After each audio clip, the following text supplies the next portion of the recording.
കോഴിക്കോട് കോടഞ്ചേരിയിൽ തോട്ടിൽ മീൻ പിടിക്കാനിറങ്ങിയ സഹോദരങ്ങൾ ഷോക്കേറ്റ് മരിച്ചു. ചന്ദ്രൻകുന്നിൽ ബിജു ഷീബ ദമ്പതികളുടെ മക്കളായ നിതിൻ, ഐബിൻ എന്നിവരാണ് മരിച്ചത്.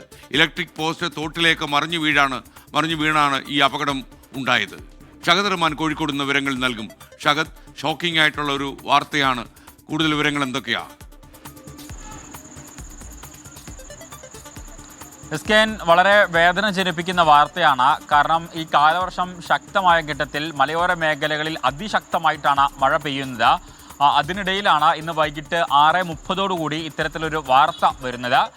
കോടഞ്ചേരിയിൽ ചന്ദ്രൻകുന്നിൽ ബിജു അതുപോലെ തന്നെ ഷീബ ദമ്പതികളുടെ മക്കളാണ് ഈ നിതിൻ അതുപോലെ തന്നെ ഐബിൻ എന്ന് പറയുന്ന ഈ രണ്ട് കുട്ടികൾ. ഇതിൽ ഐബിൻ ബിജുവിന് 11 വയസ്സും നിതിൻ ബിജുവിന് 14 വയസ്സും എന്നുള്ളതാണ് നമുക്ക് ഈ ഘട്ടത്തിൽ ലഭ്യമാകുന്ന വയസ്സ്. സംഭവിച്ചത് ഇങ്ങനെയാണ്. അതായത് ഈ മഴ പെയ്യുന്നുണ്ട് നല്ല ശക്തമായിട്ട്. എന്നാൽ അതിനിടയിൽ ഈ വിദ്യാർത്ഥികൾ വീട്ടിന് മുൻപിൽ തന്നെയുള്ള തോട്ടിലേക്ക് ഇത്തരത്തിൽ മീൻ പിടിക്കാൻ ഇറങ്ങുകയായിരുന്നു.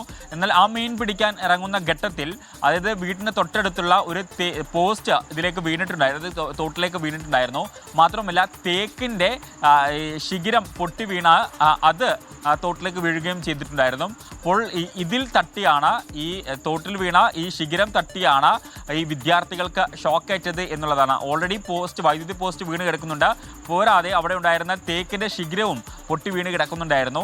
അതിൽ നിന്നാണ് ഈ വിദ്യാർത്ഥികൾക്ക് ഷോക്കേറ്റത് എന്നുള്ളതാണ് നമുക്ക് ലഭ്യമാക്കുന്ന വിവരം.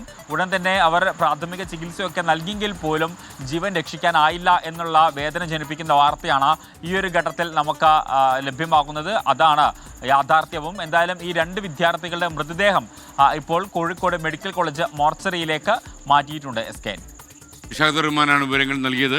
എന്തായാലും സങ്കടകരമായ കാര്യമാണ്. ഇലക്ട്രിക് പോസ്റ്റ് പുഴയിലേക്ക് കടന്നു, അതിൽ തട്ടി ഷോക്കേറ്റ് മരിച്ചു രണ്ട് സഹോദരങ്ങൾ എന്നുള്ള വാർത്തയാണ്.